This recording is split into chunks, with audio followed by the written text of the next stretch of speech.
This episode of Sideline Warning is brought to you by Roost Sport, makers of the original magnetic running pouch. Whether you're biking, running, hiking, or even traveling, the Roost Sport clips to your waistband with magnets for an easy, convenient way to carry what you need without the bulk of belts or bags. Visit theroostsport.com and use the code SIDELINE30, all lowercase, for 30% off their entire product line.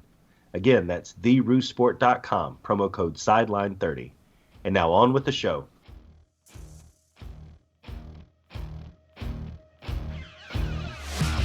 Ladies and gentlemen, this is Sideline Warning, the show where sports takes are sure to go way too far into the field. Here to recap this week's biggest and best sports stories are your hosts, Dave Adams, Ben Foster, and Adam Russell.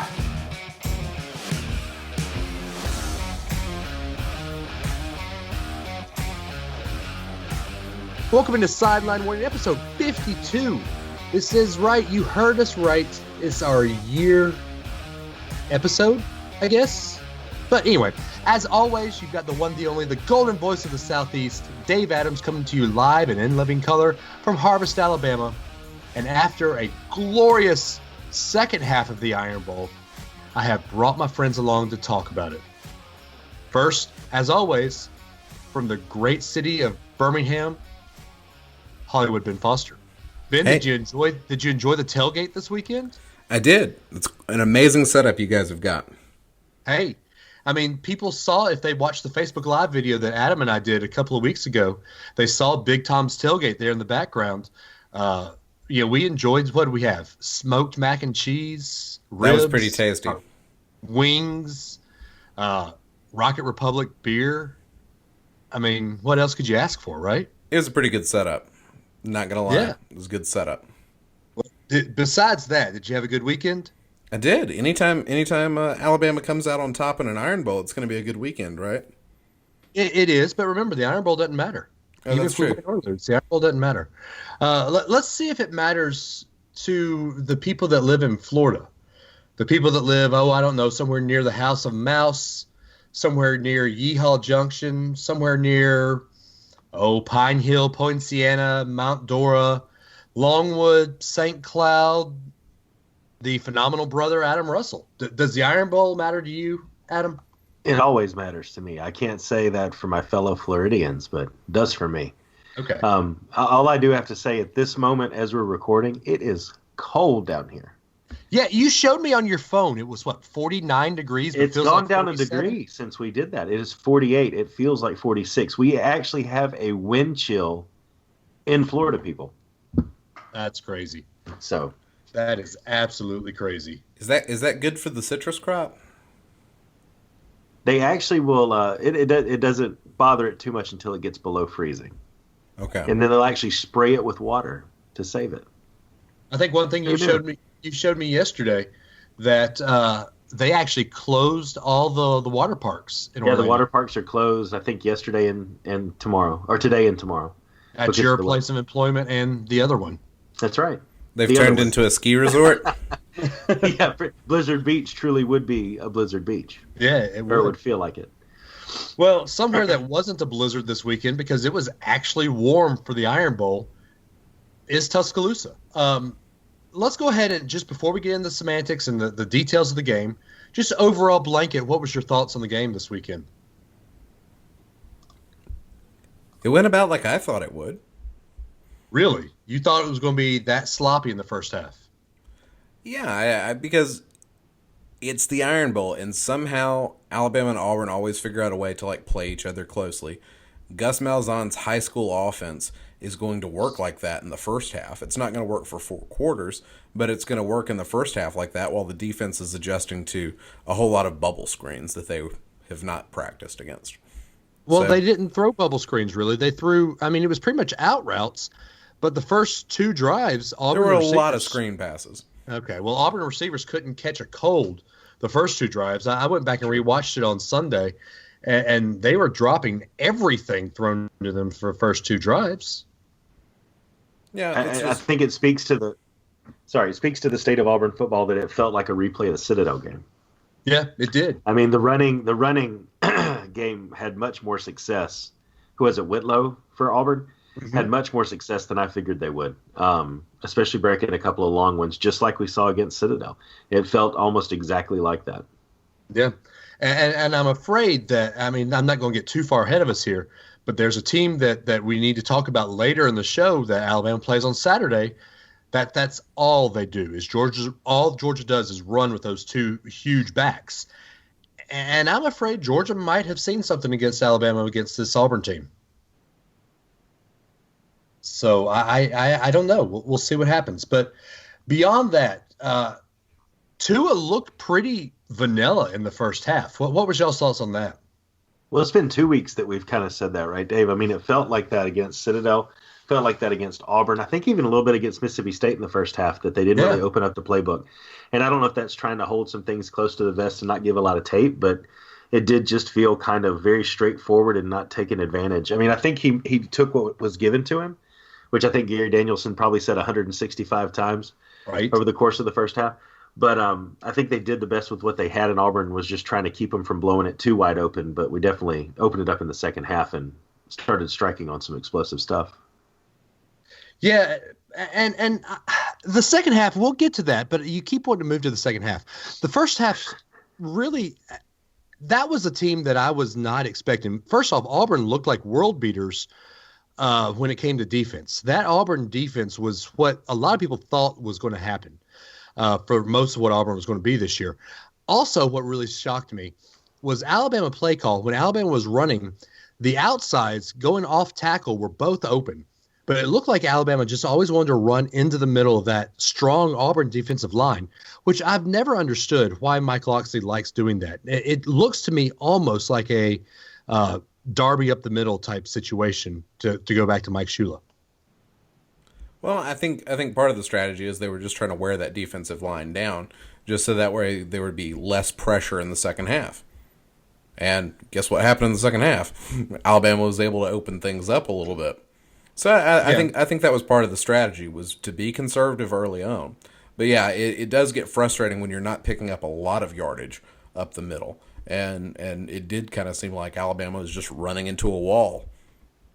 I was really impressed with Auburn's line play, not just on the defensive line, but also on the offensive line. The whole reason Auburn hasn't been able to get going is because their offensive line play has been so poor. And all of a sudden, I'm like, when did Auburn get an offensive line? Those guys were blocking well. They were buying time. I really thought Alabama was going to be able to put a lot of pressure and get a lot of hits on Stidham, and it just didn't happen. Yeah, I thought this week was going to be basically we were going to see 12 sacks. It was going to be a honk if you sack Stidham type situation. But it looked like there was a lot of situations where Auburn was, doing what they said that they were going to do and what we always knew they were going to do, chop block you. It got called a couple of times, I think. The other thing, there was a cut block that got called that got brought back. But the other thing that kind of worried me a little bit with the way they were blocking is look what they did to Isaiah Buggs. I mean, they put a hurting on Isaiah Buggs. And then they played out of control against Jalen Waddle. I think Auburn played a little bit too high on emotion this week, and that's what you saw with the blocking. I think that the blocking really, they stepped that up. They played on emotion the whole time on blocking.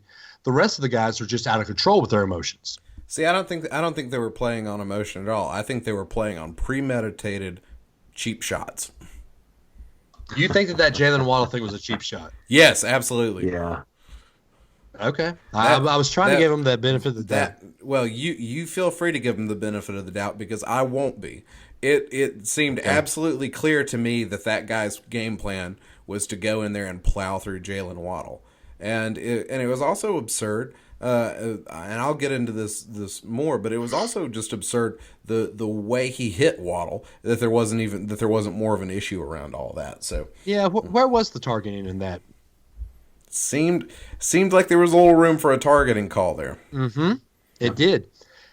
And I will say this, I'm trying to look up the kid's name, Jared Maiden. That was the worst targeting call I've ever seen, because that was to the letter targeting. Nick Saban does not teach that. And Jared Maiden, that was the worst targeting I've ever seen done. and speedy recovery to Ryan Davis, because he does not deserve to go out like that. I don't know. I mean, I don't want to be too much of a homer on that one. I think a lot of that targeting had to do with the fact that the ball carrier went down as far as he did. I don't think he was launching per se to try to make a head-to-head shot. I think he launched and then the ball carrier responded and bent over after he did that. I don't know that it was as intentional. Now, should he be more disciplined? Yes. Should he not put himself in that situation? Yes. But I don't know if there was a malicious intent behind it, like there would have been, like with the Waddle hit, right? Right. I don't think there was a malicious intent, but I do think that it was just sloppy play. Yeah. But I tell you, I wish you guys talked about pressure on the quarterback. Anthony Jennings must have seen something in some tape he watched, because it felt like he timed the snap so many times perfectly to where he was in the backfield. And I wish we'd have had a couple of guys trying to do that every now and then, because it seemed like he was always on point, jumping the snap just right, but we never seemed to convert that into anything other than a little bit of pressure, you know. So I hope they bring it all together against Fromm, because according to Saturday Down South, we're going to need it. Yeah, with their superior passing attack. I will get anyway. I digress. You digress. I do think though that this game, while it looks like a blowout on the scoreboard, and it's a blowout, 31 points is a blowout, I think that this game was a lot closer than 52-21 shows on the scoreboard. The leading rusher for Alabama only having 41 yards scares me a little bit. The fact that we let Auburn have that long run, even though the phantom holding call brought it back, scares me a lot. I see a lot of holes on this Alabama defense that we didn't see against Alabama or LSU and Mississippi State. And that scares me going into the next, hopefully, 3 games. So you're back on hating on the defense. I'm back on hating on the defense. I'm saying that this defense is failures. So what you're saying is you were wrong. Oh my gosh! Do we have to get into this again, Ben? You were wrong when you said you were wrong, because you were originally right. My head hurts now. Let's get back on track. Talk football. I don't care. So the other thing that we need to get into, the game, whatever. Do y'all have any more talks on the game? Yeah, I want to disagree. Go ahead. Okay. Go ahead. Well, it seemed pretty obvious to me that Auburn knew they were defeated by at the latest the start of the fourth quarter, and Auburn just ran a ton of time off the clock. Yeah, and they did that. They were just trying to get out of there, and that's kind of like waving the white flag in a way that I'm not used to seeing in the Iron Bowl. Yeah, Ben. It seemed like they even did that a little bit in the second quarter as well, where they could have gone up and tried to go in for a touchdown, but they just tried to go slow, which is not Gus Malzahn ball. Gus Malzahn ball is go fast, go fast, go fast. This isn't a Gus Malzahn Auburn-led team that we're used to seeing. And I don't understand why they ran that play that way. They could have at least, even when they brought in that backup quarterback, they could have at least tried to run the Auburn system, because they've got a great fast running back. They've got a great fast backup quarterback. Seems like the new Auburn system could be there now if they put in the backups. So, Dave, you mentioned, I'll say this, we can move on. So you mentioned that it wasn't a blowout. They have video of Gus Malzahn giving his wife a kiss on the cheek and then looking at her dead in the eyes and saying, well, they really handed it to us, didn't they? That says it all. That was a blowout. They knew they were beaten. They knew they were beat good. So it might not have felt like it early on, but it ended up being a blowout. There's no doubt about that. But it's like the Mississippi State game. We knew that it was a huge win, but we kept looking at the scoreboard saying, wow, we haven't done anything. The Ruggs catch was amazing. The pass to Jerry Jeudy to set up that first really good drive in the second half was great. But there wasn't any real wow Tua moments or wow Heisman moments that I'm used to seeing and that I was waiting for. Did you watch the game, Dave? Yes, I did watch the game. Hey, Ben, who scored the first touchdown? I believe that was Tua Tagovailoa. Oh, yeah. Okay, there was 6 touchdowns by Tua. Great, but there wasn't a Heisman moment. I was waiting for that Heisman moment. Dave, I know exactly where you were in the stadium, and you had 3, if not 4, of the touchdowns happen in the corner of the end zone you were closest to. Two or through a couple of dimes where it just dropped right into the receiver's hands. Yeah. And the then Josh Jacobs pass was holy moly. Oh, that was beautiful. Like there's a Heisman moment. Can we talk about that? Dave, you encapsulate perfectly, and I'm not going to lead us down a tangent. I just want to say this. People can look up this stuff on their own. No, you encapsulate perfectly why Dabo Swinney will never coach at Alabama. Well, here we go. It was a really great win in the Iron Bowl, but at halftime it just wasn't a blowout yet. Dabo would hate that. Anyway. Oh, I know he would. Go ahead. You wanted to bring this up, so go ahead, Adam. Take us down that road. Yeah, sure. I have always said the whole time. A lot of people have said that Dabo's the next guy. He's a Bama boy. He played in '92 under Stallings when we won the national championship. I've always said I've never really liked his style. I don't think he would be a good fit.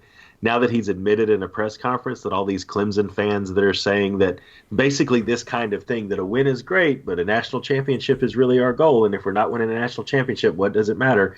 That he'll go look, he basically, without mincing words, he said he'd go look for another job if that was the mood of the fan base that he was the coach of. And that's the mood in Alabama. So I don't think Dabo, after all this time, would be a good fit. He pretty much just admitted it in front of everybody.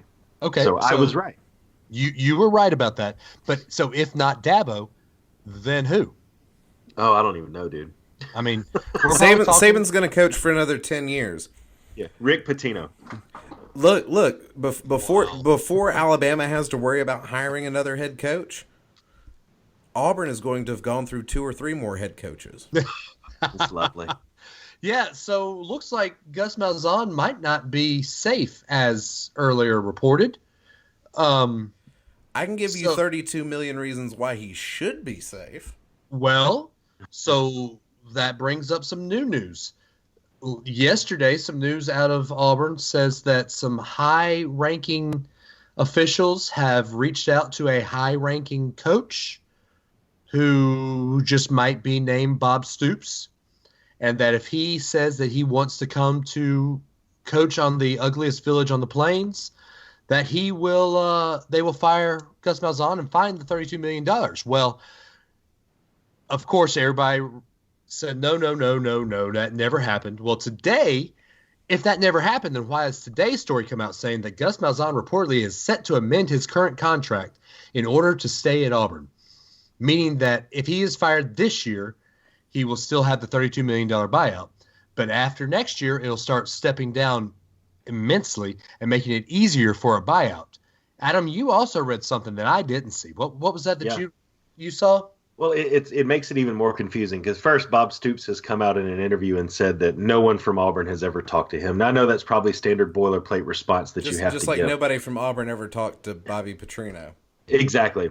So you've got Gus Malzahn now, like you said, agreed. He's now agreed in principle to accept a reduced buyout to stay there. So he'll see $32 million reduced by an unspecified amount. But also, he's agreed that Auburn will effectively end paying buyouts for assistant coaches, thus forcing Malzahn to pay buyouts himself for any assistant coach he seeks to dismiss. Now, I can get the whole reduced buyout on his end, but the paying out of pocket for the assistants baffles me. I don't know if you guys have any thoughts on that one. That baffles me as well because I can see the reduced buyout because that helps both Auburn and Malzahn because that makes him attractive to any other school that would want to pay that buyout to come and take him away from Auburn. But the assistants, that's just basically falling on the assistant's sword. Ben, can you make sense of that? Because you're kind of a business guy, money guy over there. It makes no sense. Okay, just what I thought. From my business experience, I would like to say this makes no sense at all. This is pure poppycock. If you are Gus Malzahn, why on earth would you agree to any circumstance where you get less than $32 million? Because he's so, I guess, worried that he's going to get fired from Auburn, that he wants to do everything to stay there. Fire me! I'm buying a boat, taking my $32 million. I'm out. I'm taking my $32 million and going somewhere where they will pay me $3 million a year to coach and not have an insane board of trustees. Isn't there another school really struggling with a first-year head coach in the SEC that might be interested in Gus Malzahn that just ended up 2-10? That was also interested in Gus Malzahn last year. Yeah, I think there might be. That has a good relationship with Gus Malzahn. Arkansas maybe. that might be in place to get Kelly Bryant as well. Hey, look, you know who the happiest man in the SEC is? Nick Saban. It's actually Gene Chizik. This guy has a Saturday. He has a Saturday job that he gets flown to in a private jet, and he's still getting paid by Auburn. Is he And really? He gets to talk on Saturdays about football, and the rest of the week he can hang out at his house and do whatever he wants to. And he owns his own fried chicken finger shop. Does he really? Yes. He has like a chain of restaurants. Is it called Raisin? I don't know. Raisin Chizik. It is his own. It's not like Gene Chizik brand chicken fingers. It's like some sort of chain that he's bought a franchise in. And I'm like, so it's not like Gene Chizik's Fryers, like those old Kenny Rogers restaurants. No, it is not like a Kenny Rogers Roasters. No, but it might as well be. I'm just saying, Gene Chizik's got it good. As much as like people want to hate on Gene Chizik, the guy's got a national championship ring. He basically works 6 hours a week, and he's got millions of dollars tucked away in a large house in Lee County. He's doing okay. He's the happiest man in the SEC. And Gus Malzahn could take $32 million and be the happiest man in the SEC and be fired from Auburn. So, as no surprise to anybody, guess who has come out and said that this is the most ludicrous thing in the world, what's going on in Auburn right now? Could it be one Thomas Tuberville? It could be, because what happened to Thomas Tuberville in 2003? Planegate. So Tommy Tuberville came out and on some show. I'm trying to figure out what it is. But anyway, he said, when I had my jet gate, it was during the week of the Iron Bowl. I couldn't get people I talked to for 24 hours before on the plane or into their office. You're closed out. He said, there's a problem in Auburn. There's always been problems in Auburn, and for some reason, there will continue to be problems in Auburn. I don't know anyone out there who wants to get into this mess. Do you think Bob Stoops wants to get into this mess? He better drop this. He dropped a better job than this. Have you ever seen a guy who is so beloved by Auburn throw Auburn under the bus like this? That's crazy. I've heard Pat Dye say a few things, but maybe not to this level. Yeah. But is he wrong? This is how Auburn operates. And look, Auburn's athletic department is dysfunctional, and they got rid of Jay Jacobs, and now it's the same stuff with a new athletic director, which tells you the athletic director is not really in charge. It's Bobby Louder. That's who's in charge, and everybody knows that. I can't believe we're talking more about Auburn football in this podcast than we have probably the entire season. But this is just so interesting. We have to talk about it. It's so juicy. It's juicy. It's just Auburn being Auburn. They're true to form. They have a script. They follow it, and there's no surprises here. Yeah. So here's another part of the quote from Tuberville that I find hilarious. You feel like you're out on an island. There's no boat. There's no life preserver to get to a safe place. You're just there. No one's talking to you. You have your assistants, but they're out on the road. Malzahn probably doesn't have anybody really talking to you. You know what'd be great is if Auburn somehow runs Malzahn off thinking they've got Bob Stoops, and then Bob Stoops is like, "Ha! Gotcha!" Right? And then they have to hire Bobby Petrino, just like they intended that would be to. Awesome. Yeah, I like that. That would be awesome. The other factor in the Stoops rumor was that whatever quote unquote high profile coach they would get to replace Malzahn would be looking for a quote unquote Jimbo Fisher like contract. And Jimbo Fisher got a 10-year, $75 million guaranteed contract. Right. Do you think Auburn's going to keep their next head coach for 10 years, whether it's Bob Stoops or anybody else? No. So they're going to spend $32 million on getting rid of Malzahn, and then another $75 to get somebody on a 10-year deal, Jimbo Fisher money. That is, last time I did the math, well over $100 million. So who at Auburn has this much money? Do farmers make that much money? Yeah, thank you. That silence It's spoke others volumes. cash crops. I went there. They grow it, sell it, and smoke it, evidently. Oh, wow. All right, let's get to something that we like that's happened this week. Okay. It might be winter, but baseball hot stove is heating up, and there's been some great things going on with the Atlanta Braves in the past 24 hours. Shockingly enough, before winter meetings, the Braves made two pretty huge acquisitions just on Monday, signing the greatest catcher in Braves history, maybe, back for a one-year deal for only $2 million. Brian McCann, welcome back to the Atlanta Braves. And also, hometown boy, Auburn grad, Josh Donaldson, to a one-year, $21 million contract, third baseman. This really is our Auburn episode, isn't it? Oh, my gosh, it is. What is wrong with us? What if Josh Donaldson takes the 1 year, $23 million, and that $23 million is what's funding the buyout? That could be great. And all of this is connected. It could be, but I doubt it. Come on. No. So first off, I work with a couple of big Braves fans, and we were talking, and this guy, probably the hottest take of all hot takes I've ever heard, said that Josh Donaldson, in his prime and probably now, is a better third baseman than Chipper was his last 5 years. First off, agree, disagree? Yeah, I'll agree. Really? I thought that was the hottest take I've ever heard. I don't know about 5, Yeah, but overall I agree with the sentiment. Now he's the best third baseman. Definitely. I mean, Josh Donaldson is how old now? 32. Yeah, he's 32. So Chipper was about 34 when he started going in the decline. Chipper retired at 40. So Right. So the last 5 years, we're talking about Chipper from 35 to 40.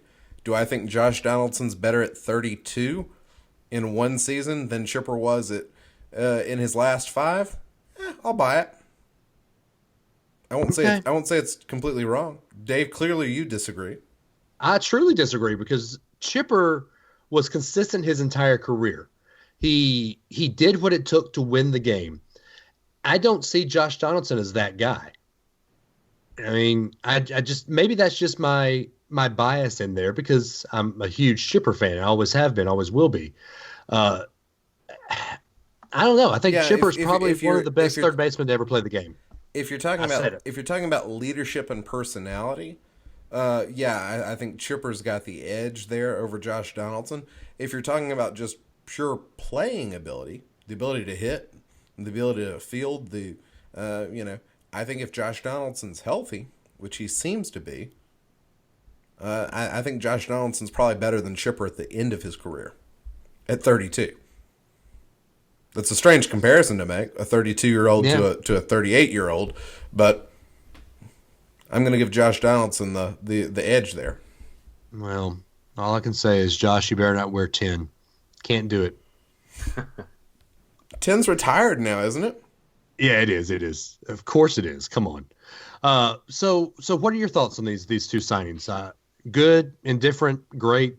Is it Double-A finally making those moves that we've been waiting for? What's going on? I think overall it's great. I think Brian McCann is a great addition to make. You want to put some guys on this team that have played for a World Series. You want somebody that's been to a World Series and won to be able to give advice in the locker room and set the tone. Brian McCann's always been a great locker room guy, but now he's a locker room guy with a ring. And so that's what these young guys want to listen to. This is also a guy that loves the franchise, a guy that's from Georgia. There's seems like nothing but upside with Brian McCann. But I think the issue with McCann and with Donaldson is can both of these guys stay healthy?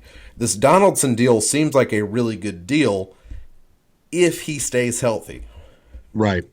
And McCann seems like a good deal. McCann's a much cheaper contract. So if McCann's not healthy, If his knee keeps giving him trouble, that's less of an issue because you didn't spend that much money. $23 million on Donaldson, if he only plays half the season, if he doesn't play at least 100 games, 120 games, that $23 million is a terrible contract. Yeah, I agree. Yeah, I couldn't have said it better, Ben. I think McCann makes perfect sense. It plugs the hole Suzuki left at that position. Great in the locker room. And being stats, right? When I look at Donaldson, I was looking at some of this, and he's worth at least 4.5 wins according to some of the projections that are out there. Oh, here's that WAR stat again. Yep, I think if we get 4.5 wins at that price for the year, who knows what difference that could make in the end. So I think it's worth it to give it a shot. So I like that move too. So here's something that we need to look at, and I want to get back into something here in a second. But here's the question I kind of want to look into.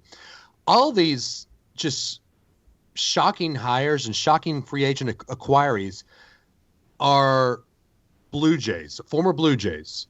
Josh Donaldson, Blue Jay, when Double-A was the general manager there. Batista, who was a failure for the Braves when Double-A was the general manager there.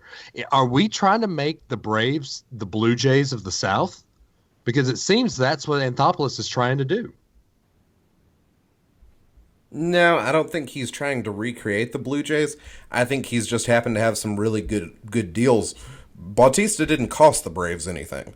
They essentially got him for like a bag of baseballs. So that was an experiment that lasted like 2 or 3 weeks. It from what I could tell, the Braves were pretty hot. They stayed hot before and after Bautista came and went. So that wasn't that big of a risk, and it was a nice professional courtesy. The Donaldson, yeah, you look at that and you go, hey, this is a creative way to solve several problems. It adds a bat to the lineup.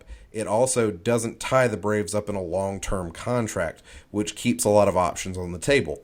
And so, yeah, I guess AA is going with the things he's familiar with, and that's okay in the short term. But I kind of think there's nothing else. There's no more meat on the Blue Jay bone to go back for at this point. Yeah. You got Josh Donaldson. If he suddenly starts pulling more Blue Jays, you're like, okay, he's just trying to recreate the roster. I don't think that's the case, though. I think this is the last former Blue Jay you're going to see, unless you see like some relief pitchers or something find their way onto the roster. Yeah. But I don't think there's a starting pitcher or even any other sort of like starting position player that would be worth going after. And I think that's what I'm ready for now is both of these make sense. I think we can all nod our head along to this. I'm ready for a pitching acquisition where all of us just kind of, yep, that makes sense. That's a great fit. It's going to fill a gap and serve a need. I'm ready for that next. So I'm really, this makes me optimistic that we're making the right moves. I'm just ready to see it move into the bullpen, move into the rotation. So go ahead, Ben. Well, there's two big things. A 1-year deal for Donaldson means that you keep the Austin Riley option on the table. He could be your third baseman in the coming years after Donaldson is gone. Also, there's the possibility of bringing Riley in to bat and play, left field or something like that. So he could actually get some at-bats this year without the pressure of having to start at third base. You get options because now Camargo can play in multiple spots. And the reports are that they want to use him similar to Marwin Gonzalez that's played with the Astros. So you could have this super utility guy in Johan Camargo. He's your first pinch hitter, or when Dansby's in a slump, Camargo starts at shortstop for a couple of games. He could play second and give Ozzie rest. He could go in the outfield, and you can move pieces around in the outfield so that way everybody in the outfield stays rested and healthy. That's really great. Because when you look at these teams that have gone to the World Series, they've had that bench guy that's been phenomenal. And Camargo can be that guy. And it also means you don't have to rely just on Charlie Culberson to do great stuff for you. You now have extra options there. So that's a really great thing to see, that kind of depth and things you can do there with the lineup. Yeah. So Adam, you touched on this. You touched on them going after pitching. What pitching is out there? I mean, I think the next thing you have to look at is the Braves are now going to have to make trades to get some of these pitchers because there's no real big-name free agent out there. I think that we need to look at maybe the Indians are trying to do some rebuilding. The Giants just today have said that Bumgarner is possibly on the trading block. There is always the Mets out there who have said that they might trade DeGrom or they might trade Syndergaard. But to get those big names, the Braves would have to give up some pretty lucrative free agents or lucrative prospects. And I don't know if that's what Anthopoulos wants to do. Ben, you're giving me a bewildered look. Well, I'm not giving you any more of a bewildered look than I normally give you. Okay, but the Braves have an abundance of pitching prospects, and they can't possibly use them all. And the Braves need a frontline starter. So if somebody like, say, the Indians have got 3 different guys that they could potentially deal. If the Braves want to somehow trade a couple of prospects to get a Corey Kluber, that's a deal I'm interested in. Kluber's a guy that's been to a World Series. He's a guy that's won a Cy Young, a couple of Cy Youngs, I guess. But you want to talk about Brian McCann being advantageous because of his World Series experience. If you have somebody like Madison Bumgarner come to be at the start of your rotation, that's a guy that he is the postseason. If you have a team that can get to the World Series and Madison Bumgarner, Mad Bum's going to pitch 6 of the 7 games. Because that's what he does. He's going to throw 185 innings in one series and win the World Series for you. So if you have the chance to go get Madison Bumgarner, that's something you want. He's a Southern guy too. The Braves seem to have a lot of success bringing Southern baseball players back to the South. Madison Bumgarner's from North Carolina, so he grew up kind of like in Braves country. So I think doing something like that, getting him would be great. Any of the guys from the Indians would be pretty valuable, whether it's Carrasco or Bauer, but especially Corey Kluber. If you can put Kluber at the front of your rotation, the Braves suddenly have a very stout lineup. I'll tell you, I actually, of any of those names we talked about, the one that makes me the most excited is Mad Bum, because we don't know what the Indians guys can do at the plate. And with very few exceptions, Max Scherzer being the one, going from the American League to the National League is usually not the best of situations. But we know what we have when it comes to Mad Bomb. I say bring Mad Bomb. That's the one. If we're going to throw some prospects out there, bring over Mad Bomb. Yeah, I'm down with that for sure. Corey Kluber's the guy I want the most. If DeGrom's off the table, and I think DeGrom is too expensive. And I'm not that interested in Syndergaard. I think he's too powerful, too injury prone. I think Corey Kluber is the best of the possible options out there. He's the guy I'd most want to see. I'm not worried about him not being able to hit because he's gonna carry a no hitter into the 8th inning every time he pitches. So it doesn't matter whether he's hitting or not. The rest of the lineup's going to get the job done. So yeah, I there'd be a ton of excitement for Madison Bumgarner because I do love the hashtag pitchers who rake. That is something Madison Bumgarner can definitely do. And if he wants, can we bring back Chick Stick the long ball? Hey, Chick Stick the long ball. Pitchers who rake. I think it'd be great to see Bumgarner hitting home runs with a tomahawk on his chest. But I think to me the guy I'm most interested in is Corey Kluber. If that happens, I'm going to be jumping up and down.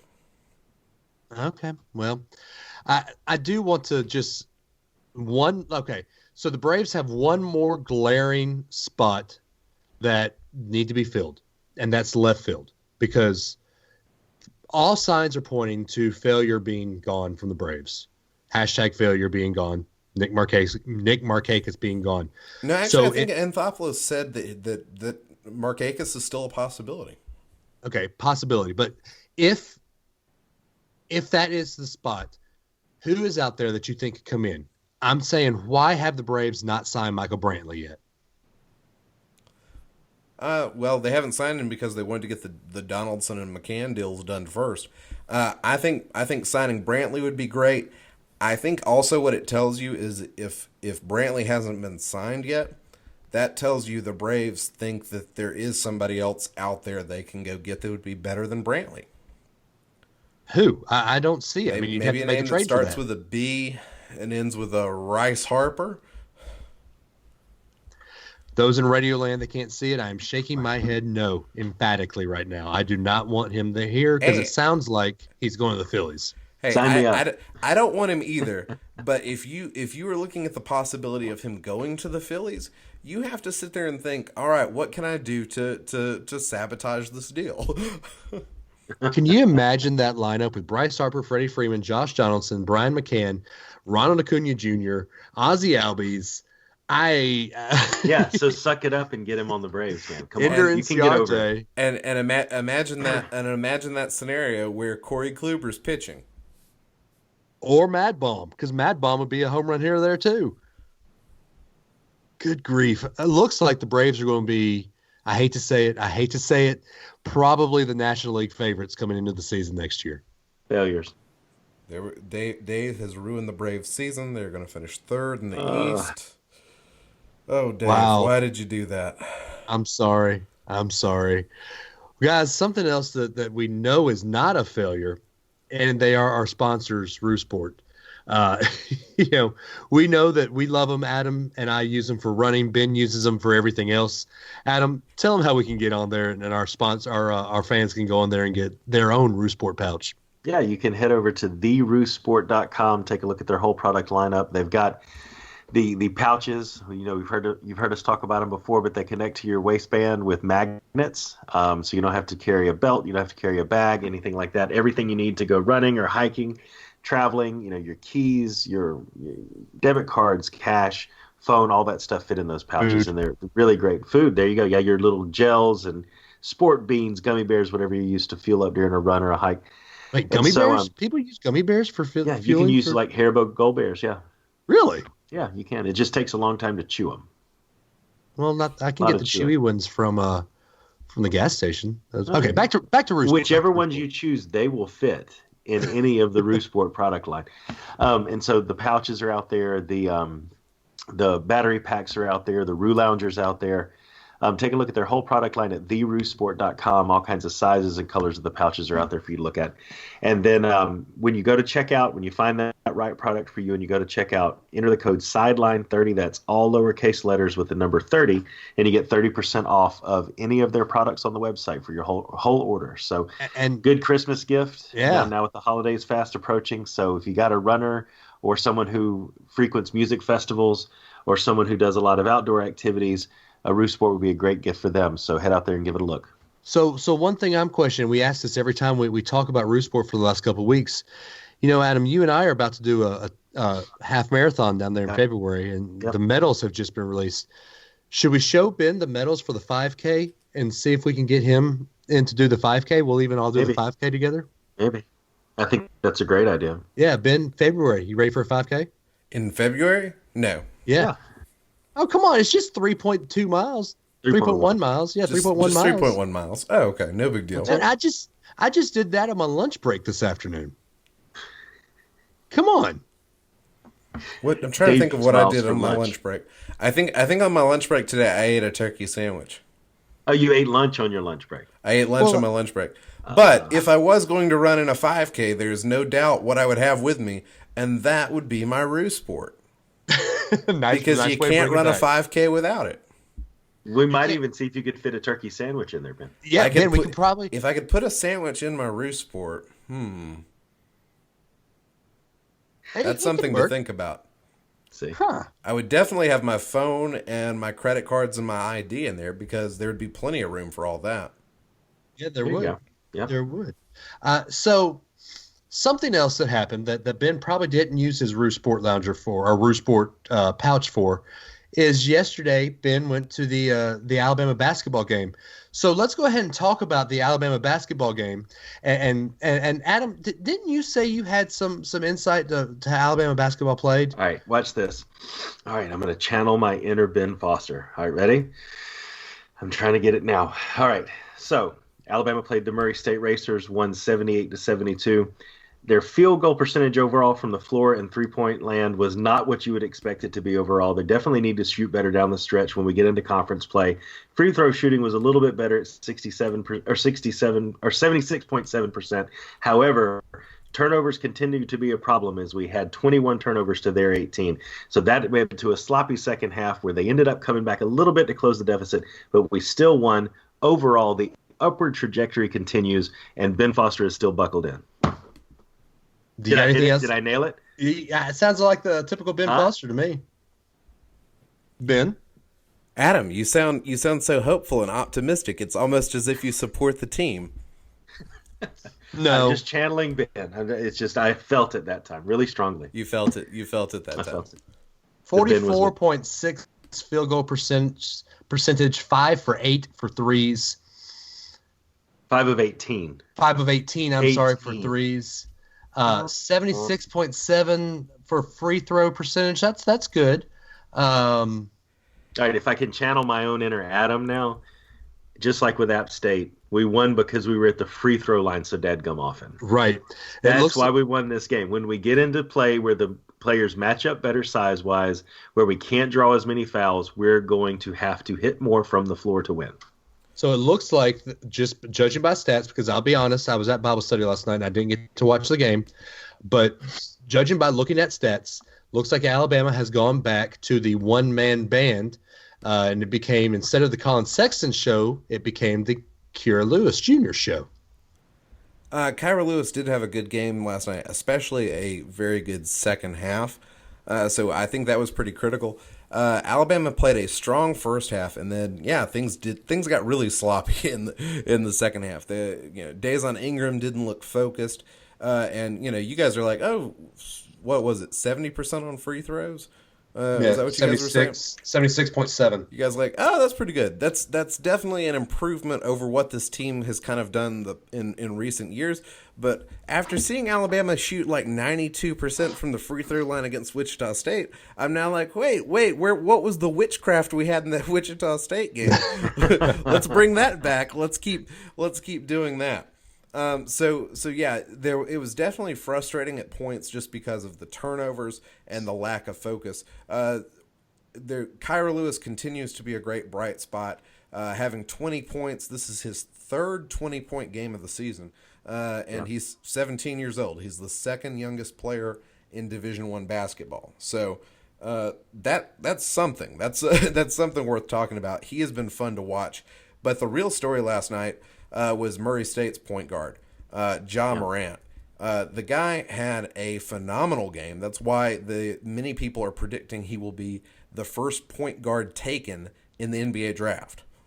Wow. You don't think about Murray State doing that, but there were I heard by one account there was probably 20 to 26 NBA scouts there at the game. By another account, I heard there was as many as 40 NBA scouts there. Obviously, they are interested in some Alabama players, but one of the big draws was to see Ja Morant. This was Murray State's first big challenge against a Power 5 school, and Morant showed out. 38 points.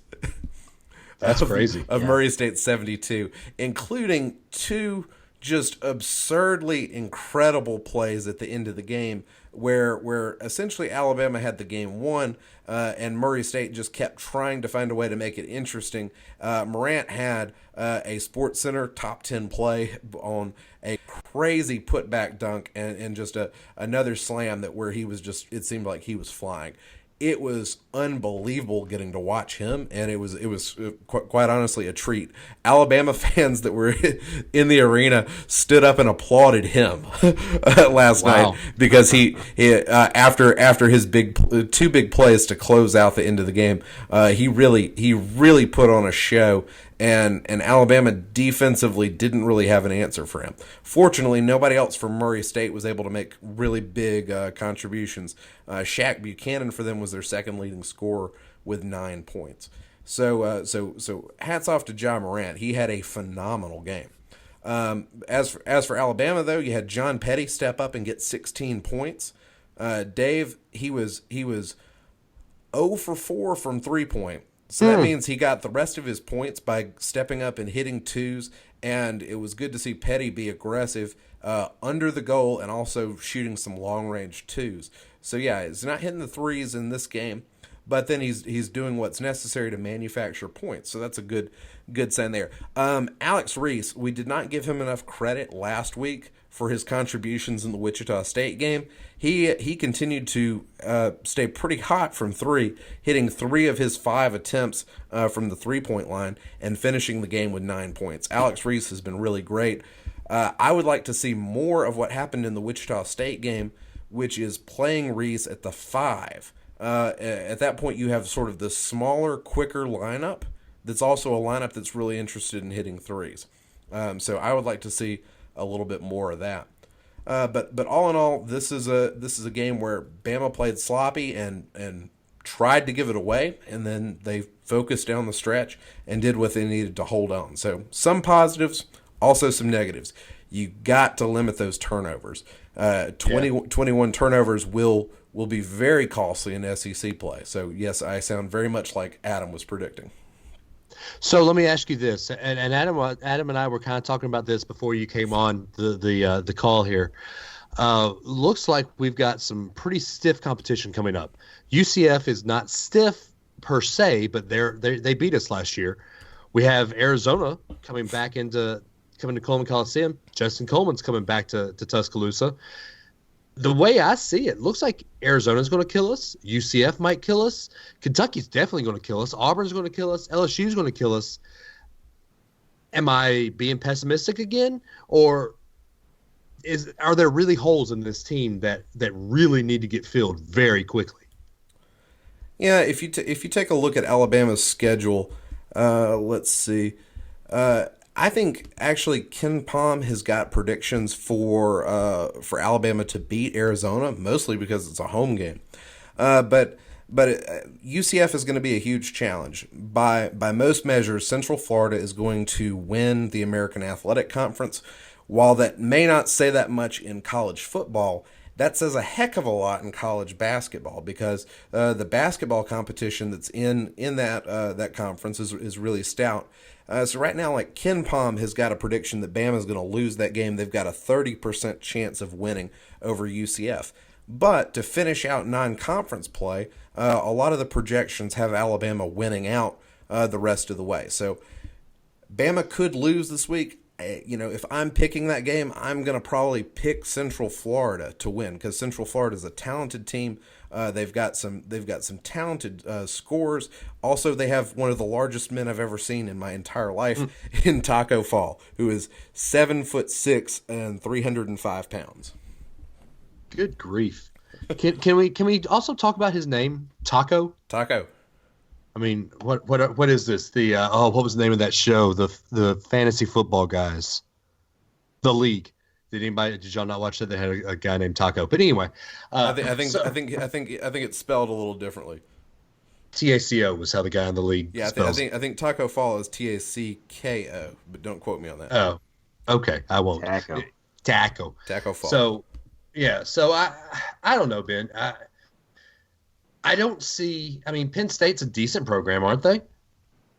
Yeah, Penn State. They're quadrant 2 at least. Penn State's picked to do fairly well in the Big Ten this year. And the Big Ten's no slouch when it comes to basketball conference. So that would be correct. I don't understand why. I don't know. I don't see us beating Penn State. I don't see us beating Arizona. I don't see us beating these big name schools, just because what I see, the product that I've seen on the court for Alabama this year, is not good. And like I said last week, these kids are not underclassmen anymore. They truly are older. They're juniors and sophomores and seniors. They truly are older. Yes, they are older. they should be. I'm glad they did not get younger. Yes, they should be matured in the system, and it seems like that they've kind of had a little bit of a digress instead of a upgrade and an upward trajectory. I don't necessarily think that's true, but I mean, of course you don't. There's certainly some fans that are going to think that. But Alabama, is sitting here at this point. They're 5-1 on the season, and they've had some games that have come out to be somewhat close. But Alabama's done what they've needed to get those wins. I don't think that if Alabama gets their second loss on Thursday, I don't think that you should say, "Oh, that's it. That's the season. It's over. There's no more opportunities." I think Alabama has a good chance to win the rest of their non-conference games, and they may very well, if they play hot, I think they can beat UCF. But I think it's going to be an upward battle on Thursday night. So, but no, I think Alabama can definitely compete with Arizona. They can definitely compete with Penn State, and they can definitely compete with Stephen F. Austin. There's going to be a ton of challenges in conference play because the SEC is so stout. But if Alabama comes out of non-conference play with 9 or 10 wins, they're going to be reasonably well positioned where they can still control their fate and have a shot at making the tournament. Well, if you want to make have a shot at making the tournament and just play, like Adam said last week, just play 1 or 2 games in the tournament, great. That's what we're going to get. But I don't want a shot at just making the tournament. I want to run to win the tournament. Oh, here we go, Adams. I'm sorry. I think we need to move on to the next segment. The fog is rolling in.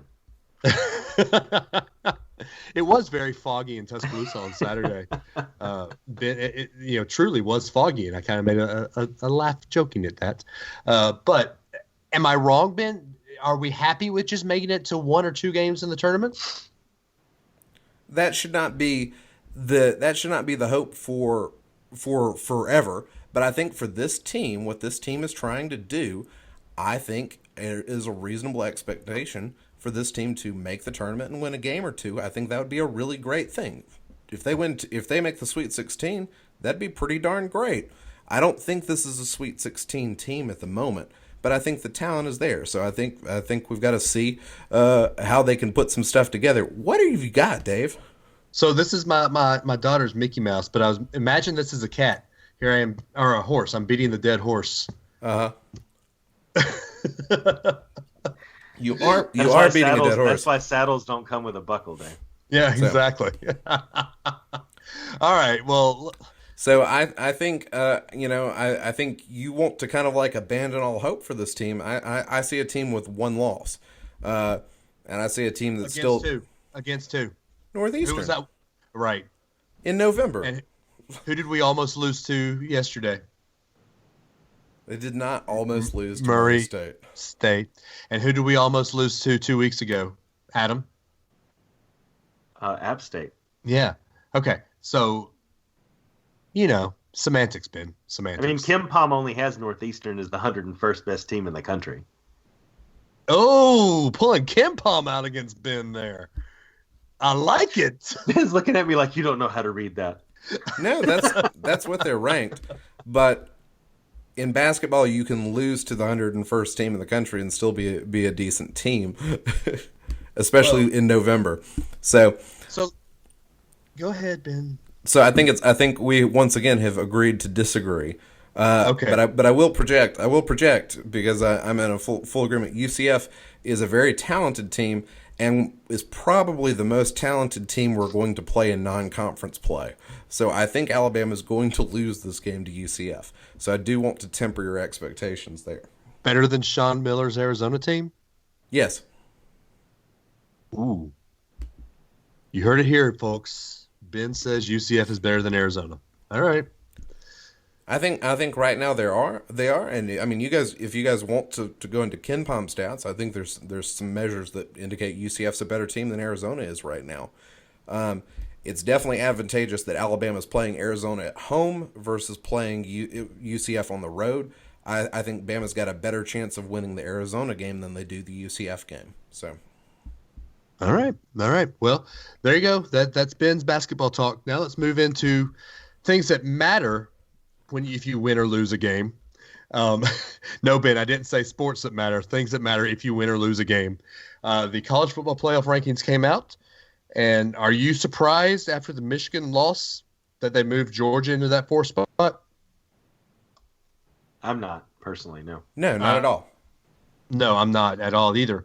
I think the biggest – I'm sorry, David. I don't want to – Yeah, I was going to say – I keep dragging you guys around on tangents.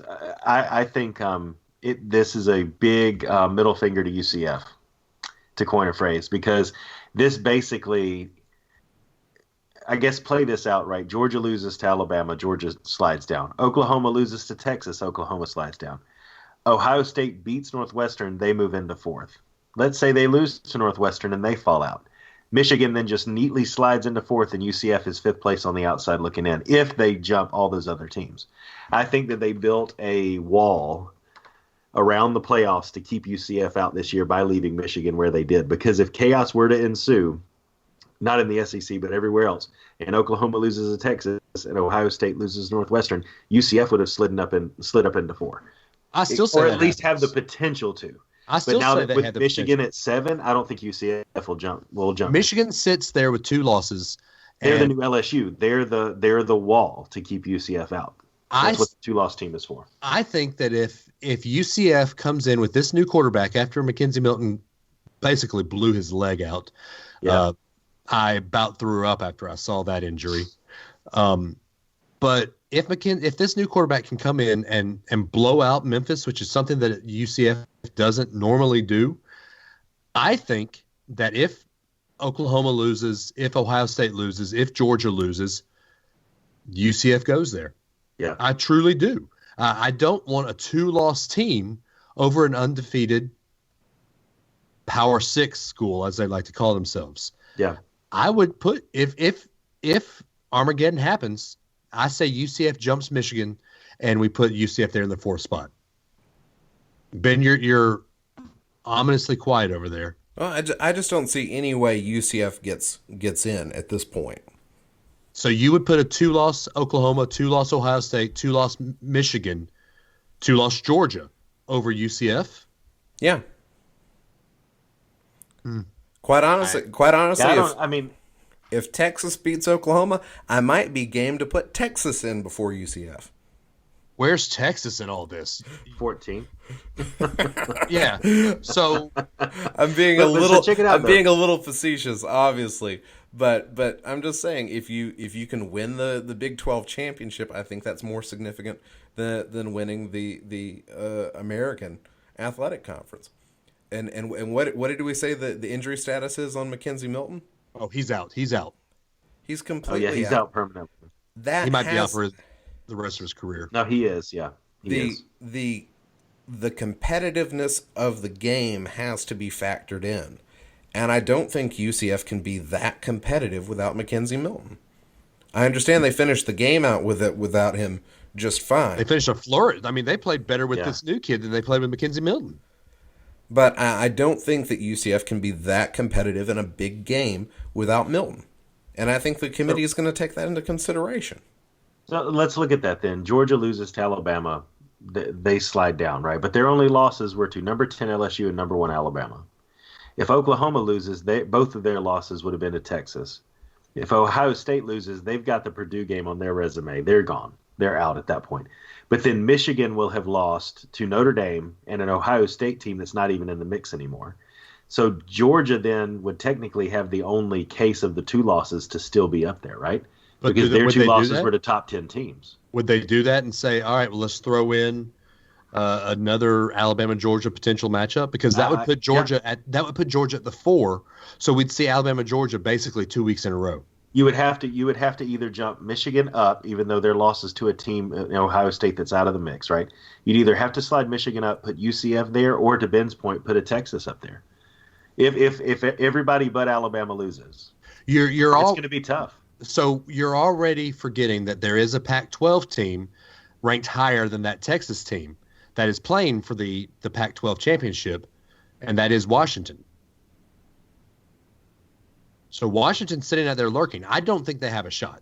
Yeah.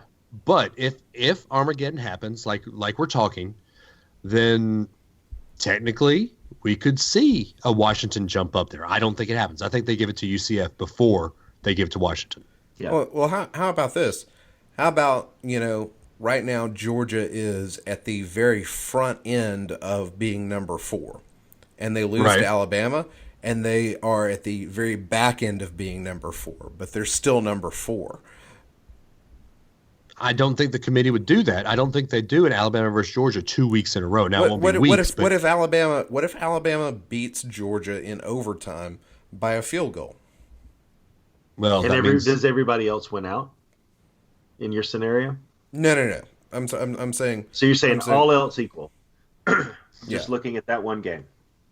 I think you could wind up with Georgia still at number 4 after a loss. Then I think the committee would have to put Alabama to 2 and Clemson to 1, because I do not think they do Alabama Georgia 2 weeks in a row. Imagine? No, I don't want to hear imagine. SEC bias, man. Wow. So All right, before I get into it, let's do our picks. Because what I want to do is let's run through our picks, and then I want to run through what would happen, what your top four will be after the picks. Because after Championship Saturday, we will know who the bowl games are. And so, Ben, let's go ahead and hit with the picks. First off, Adam, what's the lead look like? You don't sound very excited, Dave. No, because I know I lost a little ground. Yeah, I'm in first place with 211. Dave's in second with 204, and Ben, those picks last week, man, you're 194. Oh, had to take a few risks. You did. Oh. Maybe it'll pay off in bowl season for you. I'm going to make it up in the postseason. Oh, okay. All right. First off, before we get into picking two, I do want to pass on a message. Kyle Gilbert had a rough Thanksgiving weekend. They just got home yesterday, so there will be no Kyle's stat of the week. In fact, I asked him, I said, Kyle, it's time to go. What's the key stat going to be this week? He said, here, let me pull up his direct quote. It was kind of funny. It was on Facebook Messenger. He said, here's my key stat. 1/2 of football and 2,000 miles. We watched the first half of the Iron Bowl and then went back to the hotel and listened to the rest, and we just drove back to Texas. So 1/2 of football and 2,000 miles in a car with two young children. So, Goodness Kyle, gracious. we feel for you, man. These picks are for you. All right, Ben, hit us with the picks. Okay, first off, Friday night, the Pac-12 championship, number 17 Utah, taking on number 11 Washington. Both teams are 9-3 on the season. Who do you guys like? I'm going to go Washington to hang on and hope that there are a sliver of hope that they can get into this playoff action. Yeah, I've got Washington too, though. I'm not as hopeful for that sliver. Oh, I'm not either. But yeah, Washington. I've been really impressed with how Utah has played this year. It does seem like Washington has figured out some things here at the end of the season, but I am going to pick the Utes to be your Pac-12 champions. All right. Well, good for Ute. Yes. All right. How about Saturday morning? It's the postseason version of the Red River rivalry. Number 14 Texas taking on number 5 Oklahoma. I'm gonna go Texas. I'm gonna go with the start of the Armageddon. Wow. It's going to be typical Big 12 football, back and forth, back and forth, back and forth, back and forth. Fumble at the end of the game seals the deal for Oklahoma. I'm going to go with Oklahoma here. I think Oklahoma is going to be able to play pretty strongly. They are not going to lose to Texas twice in one season, are they? That could happen. I'm going to say Boomer Sooner. All right, Memphis taking on number 8 UCF without Mackenzie Milton. Will the reigning national champions remain undefeated? I'm going to go with the blowout. UCF wins in a blowout. Wow. I can see that happening if this guy gets his feet under him, this new guy, pretty quick. I have UCF. I don't know about blowout, but I think UCF will win this one for sure. I got to stick with UCF. I think the advantages are definitely there. Without Milton, I'm skeptical they could be a playoff team, but with the speed and the talent they have, I definitely think that they've got just what they need to be able to win the conference. All right, how about we pick one from? I'm trying to make sure I've got all my conferences represented here, because we don't want to forget any of the goodies. So how about Northern Illinois taking on Buffalo? I'm so excited for this one. Oh my gosh, I don't know. The only thing I know about, let's say, Buffalo used to be coached by, what was that guy's name? He got fired by Kansas a couple years ago. Anyway, Turner Gill? Turner Gill, and then the only other thing I know about Northern Illinois is they had that Michael Turner running back that torched Alabama in 2003. So I'm going to pick Northern Illinois. Wow. I'm going to go with Buffalo. Go out on a limb and try to increase the distance. Okay. Buffalo's 10-2 on the season. I'm gonna go pick the Bulls there. Got to go with that. All right. Let's see. How about Conference USA? Birmingham's own UAB Blazers taking on Middle Tennessee. UAB's 9-3. They're trying to get to a 10-win season. That'd be pretty historic. So we have listeners in Birmingham. We don't have many listeners in Nashville. So I'm going to go with the state's own UAB Blazers. Yeah, I am too. They didn't show up very strong against MTSU in the season closer, I believe it was, just last week. So it's a rematch. I think they'll show up this time. I've got UAB too. I'm going to go with UAB as well and say go Blazers.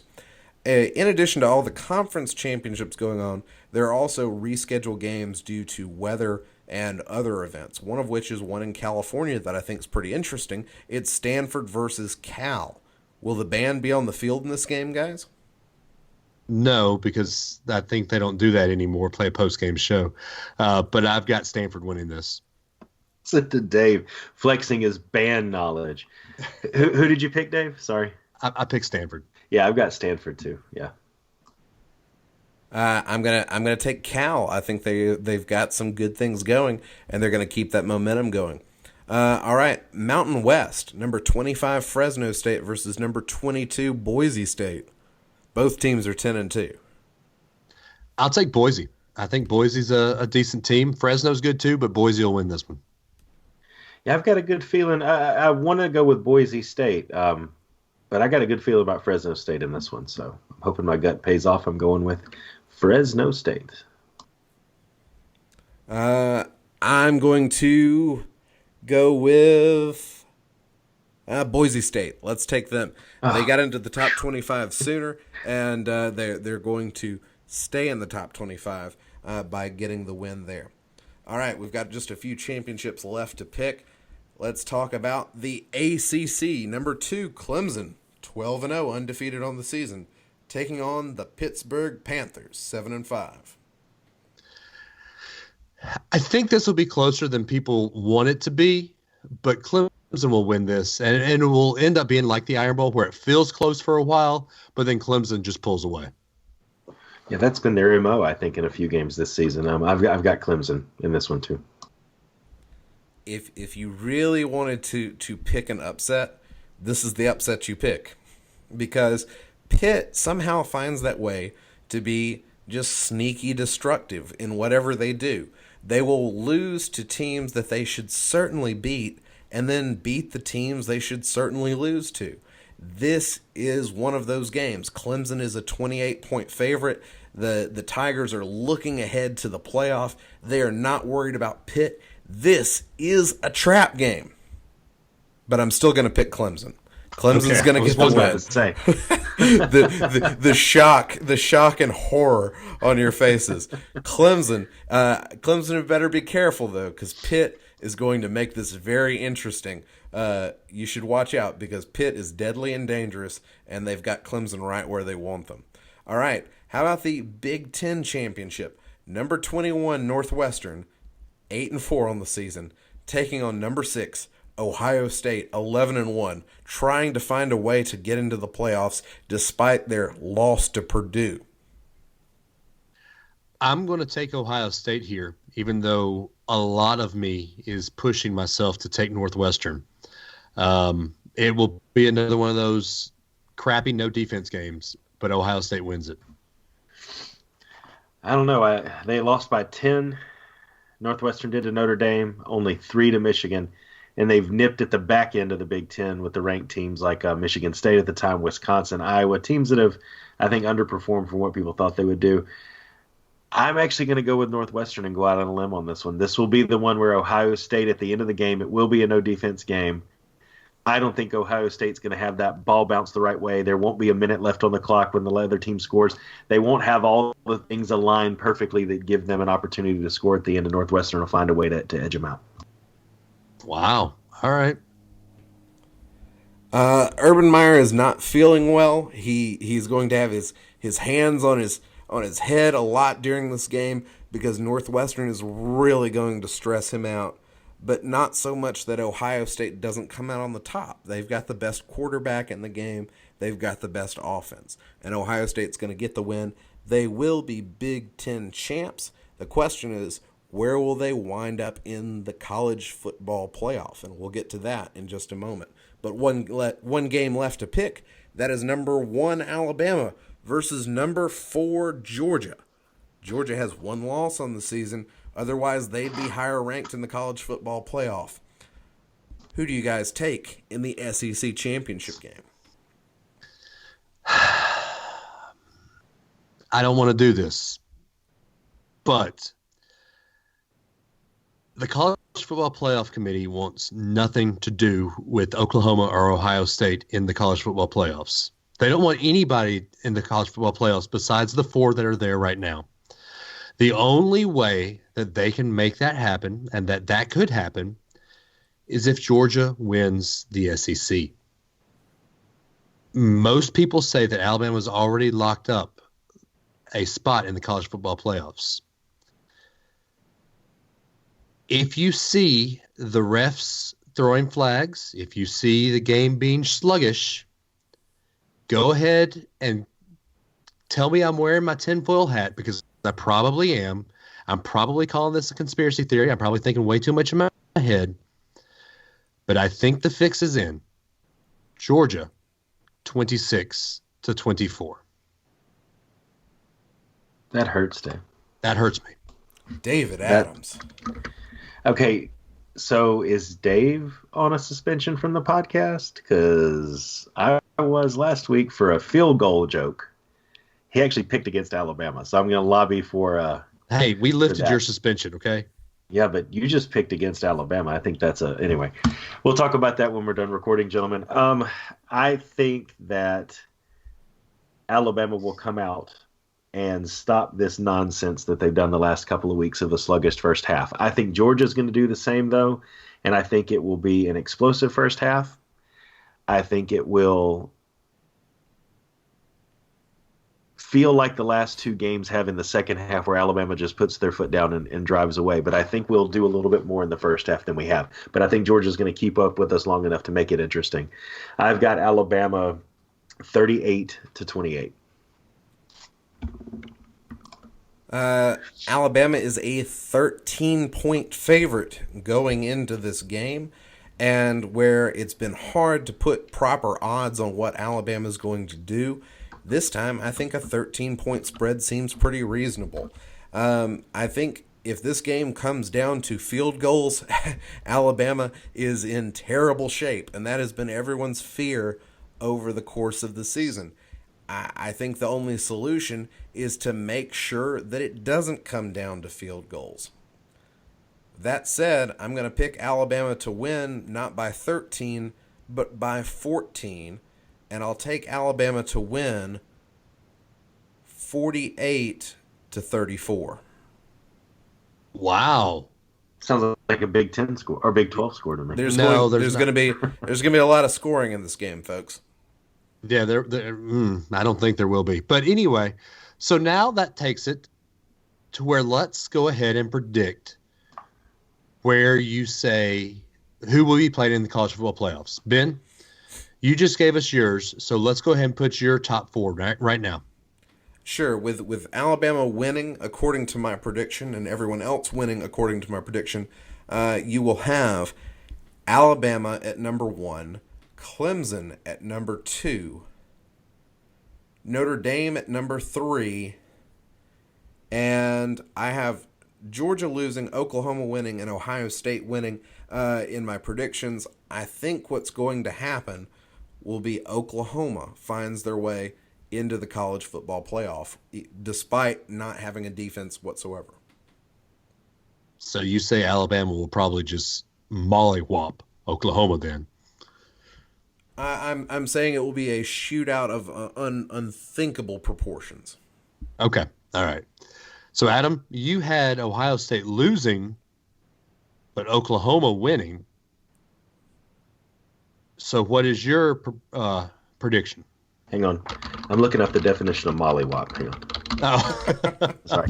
No, I've got the same result that Ben does. I think the top three stay untouched, and then I think Oklahoma slides in at number 4. okay. So both of those teams, no defense. Both of you guys are going with the no defensive team. Yep. I think, like I said, the committee wants nothing to do with Ohio State and Oklahoma. So in my scenario, Clemson moves to 1, Notre Dame moves to 2, Georgia moves to 3, Alabama's at 4. Really, we got to play Clemson again. We got Clemson again in the opening round. All right. And it's the exact same thing.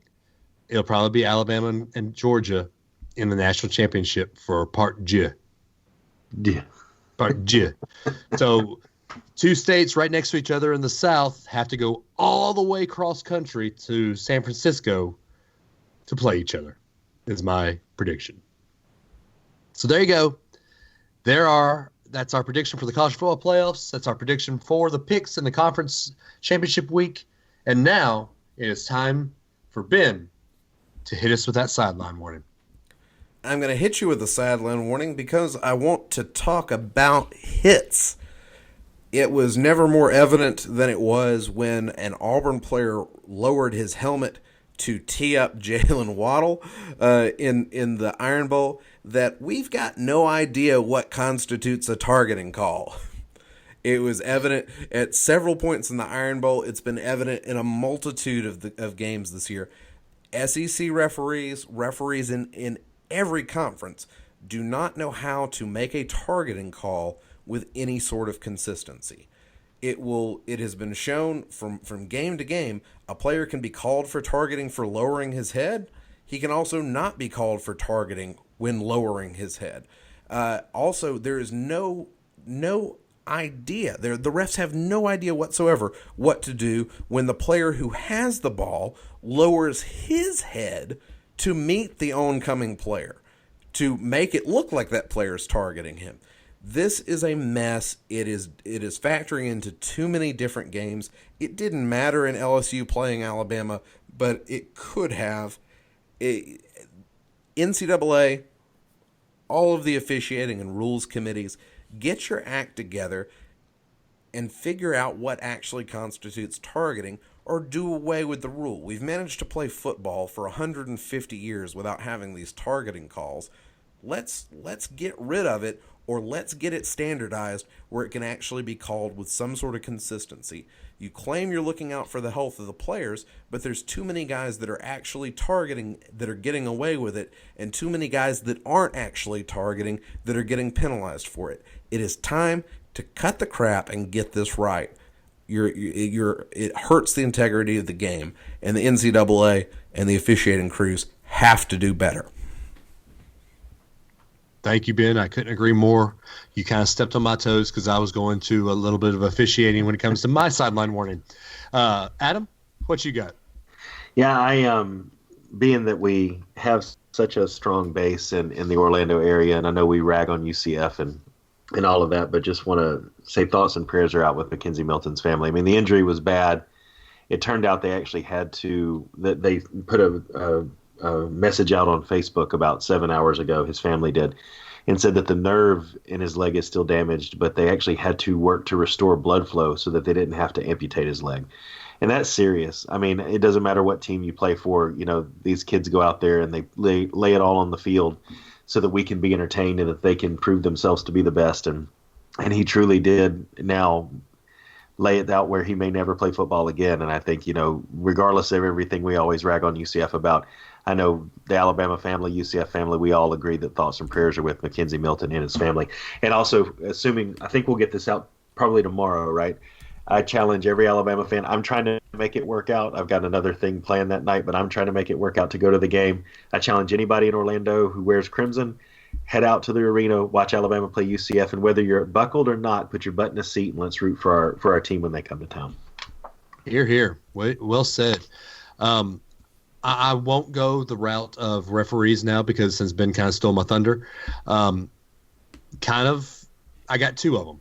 First off, kind of along the same vein of what Adam was going to, something that you don't expect to hear me say, and you don't expect to hear our our podcast say. Thoughts and prayers go out to the Auburn family right now, because everyone knows a couple weeks ago, Feinbaum caller Tammy got her and her 3-year-old granddaughter got killed in a car wreck on 280 there in Birmingham. Thoughts and prayers go out to her family. But then also, Feinbaum regular caller Ed Scher and his wife Ellie both died in Atlanta. The Auburn family took a huge hit this last weekend, or the Feinbaum family even. I thoughts and prayers go out to the Feinbaum family. Even though sometimes you don't like listening to the crap that they call into, these people are real and they have real lives. And when you hear something like this happen, it's sad. And you need to realize, we've said this multiple times on this podcast, this is a football game, and it's all kids playing a game. It doesn't matter if you root for Auburn, Tennessee, Alabama, UCF. A human life is more important than whoever you root for. Take a second and send some thoughts and prayers to these two families that are mourning the loss over the holiday season of two people that have brought pain and misery and laughter to your life if you listen to Feinbaum. So, do that. Then my other one kind of follows along the same lines of Adam's sideline warning there. Football season is winding down. And the University of Alabama plays in more stuff than just football. There are multitudes of ways to show your fandom to the University of Alabama. Go catch a gymnastics meet. Go catch a basketball game, even though, you might not see a win. Go catch a baseball game. Go catch a softball game. Go encourage the track stars that are running track. Go watch a tennis match. There are many ways to encourage the University of Alabama student athletes other than sitting there and watching a football game. I challenge each of our fans and our listeners to catch a sport that you normally wouldn't watch just because it is the University of Alabama. Support the school in more than just one sport. And you might find that you might enjoy it, because baseball's fun to watch. Softball's great to watch. Basketball, it's a little painful sometimes. But really, Dave? But if they are anywhere near where you are, Kyle is out in Texas. Alabama goes and plays a couple of schools out in Texas. Go catch an Alabama game. Adam, they're at UCF on Thursday. Go catch an Alabama game. Yep. Go catch a softball game if they come out near you. Go and support the Alabama Crimson Tide in any sport that you can anytime you're around them. So, guys, there you go. That's our sideline warning. That's our show for the week. If you want to reach out and call the show and say how much you agree with the Golden Voice of the Southeast, Adam, what's that phone number? Or if you want to troll him too, 931-44-BLITZ. I don't think, other than the city of Cleveland, have we had anybody really come after Ben yet? No, we haven't. So we need that. We need that, guys. So someone give a shout, 931-44-BLITZ, and share your opinions, a hot take, a question you've got. We'll play it on the show, and we'll talk about it. Like we've done, I think, several times now. We've actually had quite a few calls lately, so let's keep it up. Or feel free to call in and just say you agree with me, because I'm continually outnumbered by my two co-hosts. So feel free to come support the movement here. We've already said CJ's already volunteered to come back on and take up your banner, and we can have 2-on-2, a tag match, if you will. I had to get my wrestling in. If you want to tweet the show, we are at SW The Show. I am at DAdams419. He is at The Ben Foster, and Adam is at Run Tide Run. He is actually tweeting a lot now. We have created a monster, Ben. Yes, we have. It is terrifying. and it's funny, with every new tweet, I learn new rules. So I'm trying to up my game a little bit, but carefully. Yes, carefully. Also, we are also on Instagram. We're working to get a little bit more active on Instagram. Adam posted a great picture still of the fake field goal block that Auburn tried to run. I don't know. It was horrible. But also, guys, gear up. It's SEC Championship week. Even though I predict we're going to lose, have fun. We'll still make it to the playoffs. We love you. We'll see you guys next week. And roll tide.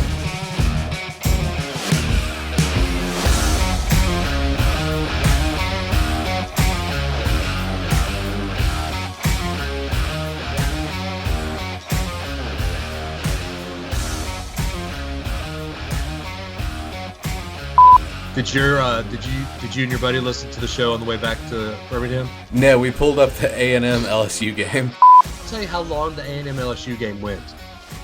I left Tuscaloosa. I left the parking lot. It was halftime of the LSU A&M game. We went through Brookwood to get, the back way to get to the interstate. We got home in time to see the 6th and 7th overtime. Wow. And we were stopped at a wreck in Coleman. We ready for episode 52? This is our year. Oh, yeah. I thought last week was 52. No, it was 51. You it? misnamed it. Yeah. You told me it was 52. No, it was 51. If you listen to the first, welcome to episode 51. Well, you shouldn't tell me it's 52 then. Can you handle this? I don't think she can handle this. You are an outtake machine. I'm ready. I am ready, locked, and loaded. What are you doing, Ben? Taking a photo. Of what? Our setup. My Trash Pandas sweatshirt? Something like that. Don't be jelly of my Trash Pandas sweatshirt. Not. I mean, I could be jelly. I kind of want one. I mean, there is the Trash Pandas Emporium at Bridge Street. I would like to go to the Emporium. So I have a joke about being frozen. You want to hear it while we're waiting? Let it go. What? So a woman calls her husband and says, "The windows are frozen and I can't get anything to come up or go down." And he says, "Well, take a little bit of lukewarm water, pour it around the edges, and then lightly tap it with a hammer." A few minutes later, he texts her back and says, "Did that help?" And she goes, "Well, not really, because now nothing works on the laptop."